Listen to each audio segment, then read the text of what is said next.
اور اب خبر یہ ہے کہ شارجہ سے کراچی آنے والے K2 ایئر ویز کے کارگو طیارے کا ملبہ مل گیا ہے۔ پاک بحریہ اور PMSA کا سرچ آپریشن 12 گھنٹے تک جاری رہا۔ طیارے کا ملبہ ارماڑہ کے ساحل سے 53 ناٹیکل مائل جنوب میں ملا۔ مزید شواہد اور عملے کے ارکان کی تلاش کے لیے سمندر میں ریسکیو کارروائیاں جاری ہیں۔ پاک بحریہ اور PMSA کے بحری اور فضائی اثاثے سرچ آپریشن میں مصروف ہیں۔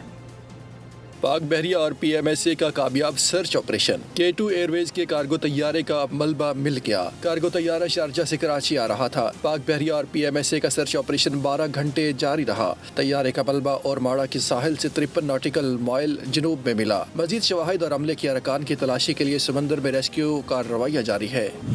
پاک بحریہ اور PMSA کے بحری اور فضائی اثاثے سرچ آپریشن میں مصروف ہے۔ بوئنگ 737 کارگو طیارہ دوران پرواز لاپتہ ہوا۔ طیارے میں pilot Rizwan Idrees, first officer Faisal Mahmood, load master Taufiq Khan, engineers عارف صدیقی اور محمد حامد سوار تھے۔ لاپتہ طیارے کی تلاش کے لیے پاک فضائیہ کا صاحب طیارہ، پاکستان نیوی کے ATR طیارے، جنگی جہاز PNS ذوالفقار اور PNS حورین سمیت نیشنل شپنگ کارپوریشن کے تجارتی جہاز بھی آپریشن میں حصہ لے رہے ہیں۔